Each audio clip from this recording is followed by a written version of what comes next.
আসসালামু আলাইকুম। জীবনের গল্প কতই না ছোট। এই ছোট্ট এক জীবনে আমরা কতই না আশা আকাঙ্ক্ষায় বেঁচে থাকি। মানুষ চলে যায়, তার স্মৃতি রয়ে যায় আমাদের হৃদয়ের গভীরে। আমার শ্বশুর মারা যাওয়ার 1 মাস পর আপনাদের ভাইয়া ছুটি নিয়ে আবার বাড়িতে এসেছে। নিজে হাতে কেনা জিনিসগুলো এখনও রয়ে গিয়েছে, কিন্তু সেই মানুষটাই এখন আর নেই।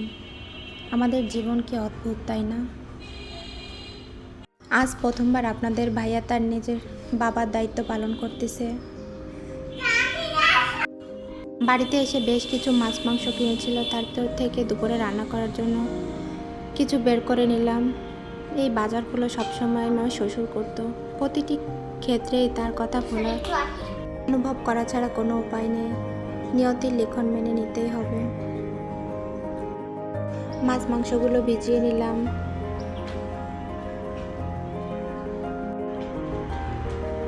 রান্না করতে করতে বাতাবি লেবুটা খেয়ে নিচ্ছি। মিষ্টি ছিল, গরমের ভিতর খেতে ভালোই লাগতেছে। এই তো মাটির চুলায় মুরগির মাংস রান্না চলতেছে। বাড়ি আসলে বেশিরভাগ সময় মাটির চুলায় রান্নাবান্না খেতে বেশ ভালোই লাগে। তো মাছের তরকারিও রান্না করা শেষ।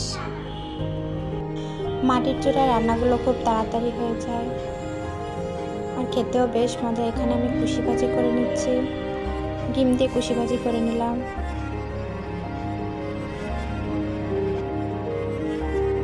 জোহরের নামাজ পড়ে আমার শ্বশুর সবার আগেই ডাইনিং টেবিলে উপস্থিত থাকতো, কিন্তু আজ তার চেয়ারটা খালি পড়ে আছে।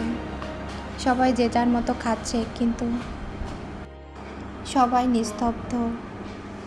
তার খালি চেয়ার সব কিছু মিলে যেন হাহাকার করছে। যার প্রিয়জন চলে গেছে একমাত্র তারাই বুঝবে। আল্লাহ যেন আমার শ্বশুরকে জান্নাতবাসী করুক, আমিন। আপনারা সবাই দোয়া করবেন।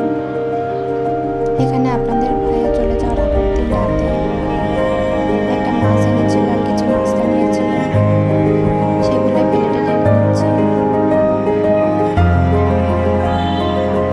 এখানে এনেছিল ছোলা ভুনা, ছিল আলুর চপ আর চিকেনের চপ। সবাই মিলে একটু খেয়ে নেব। প্রায় 3-3.5 কেজির একটা পাঙাশ মাছ নিয়ে এসেছিল, এটা এখন কেটে নেব। শহরের মতো আমাদের এখানকার বাজারে মাছ কাটার লোক পাওয়া যায় না, তাই যত বড়ই মাছ হোক না কেন সব নিজেদেরই কাটতে হয়। এই তো মাছগুলো সুন্দর করে কেটে ধুয়ে নিয়েছি।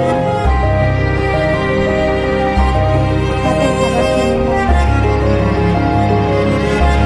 আর বলুন তো, আমার ভিডিওটি যারা দেখছেন প্লিজ চ্যানেলটিকে সাবস্ক্রাইব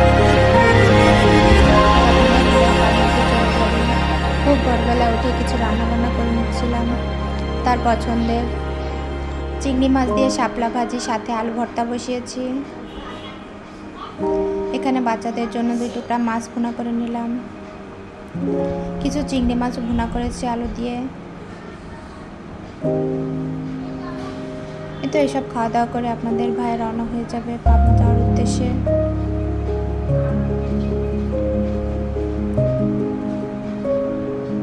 খাওয়া দাওয়া করুক আর আমি তার ব্যাগপত্র গুছিয়ে দিই। অনেক দূরের রাস্তা, যেহেতু মোটরসাইকেল নিয়ে যাবে, তাই সকাল সকালে বেরিয়ে পড়লো।